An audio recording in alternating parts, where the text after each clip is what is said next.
belonged to the newly rich, and they were destroying everything in the small, quiet, gated community that had, up until some years ago, only been for the few. Now they had invaded it, and were bound to destroy everything it stood for. Henry's dad, Sergei, in the front of the line with his lifestyle of partying and women, bringing in the worlds of fashion, celebrities, and shiny new money. He was going to turn this place into Hollywood, or even worse, West Palm Beach, swarming their once so secluded paradise with Russian oligarchs, software company owners turned millionaires overnight, yoga bloggers, and YouTube celebrities. It was a concern shared with a lot of other long-term inhabitants of the exclusive neighborhood. To Ella, it seemed ridiculous. They all lived in mansions that were worth hundreds of millions of dollars, even though Ella's family estate was less than half the size of Henry's dad's, and therefore only worth about half the money, not to mention a lot less overwhelmingly decorated. They all had their houses filled with imported household help, maids, and garden people. What did it even matter? Claire and Ella hugged goodbye, and Ella watched her best friend help her boyfriend across the lawn to their golf cart. They had parked there when they arrived. Sebastian insisted he wasn't too wasted to drive and took the wheel.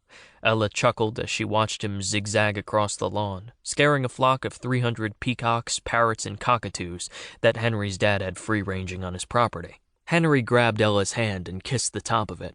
"I had a wonderful time," she said. "I wish we could do this every night." Henry sighed and they walked toward the house, him holding his arm over her shoulder. "Me too," he said. There was something in the way he said it that had her worried. It had been in his eyes all night long. A sadness that she couldn't really figure out. Was something wrong between them? Was he breaking up with her? Did he know what she had done? They walked inside and through one of the dining rooms, where Henry's dad had his 50-foot dining table that could drop down into the floor and become a disco dance floor, once dinner and bird droppings were cleared. Ella chuckled when thinking about the many times she had been at the house when younger for karaoke nights, where a flock of the young women he sometimes had staying with him danced while Henry's dad sang "I Did It My Way."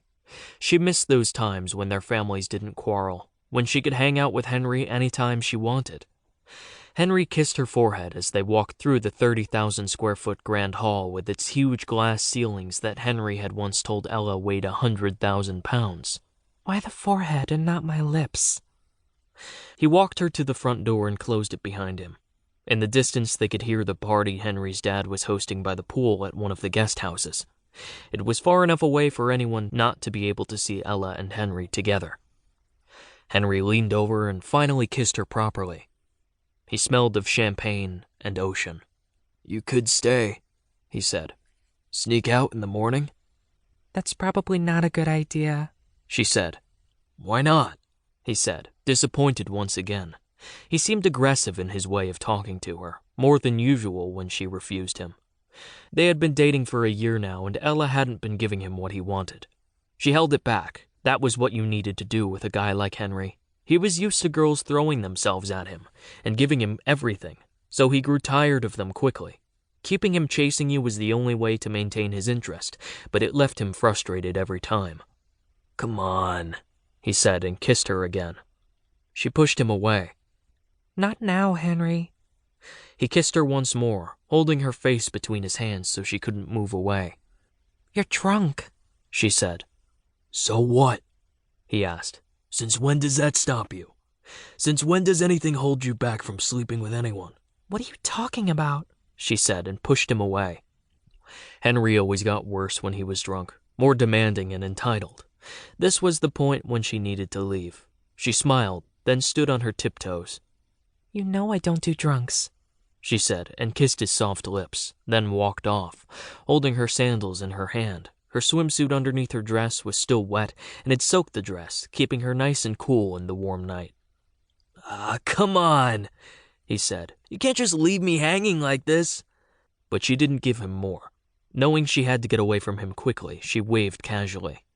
"You sure I shouldn't walk you home at least?" he yelled after her, his voice quivering with the same sadness she had seen in his eyes. She turned, and her dress swirled around as she walked backward, facing him. "I'll be fine. Besides, you don't want anyone to see us together, do you?" "I don't care," he said. "I do." "Are you sure?"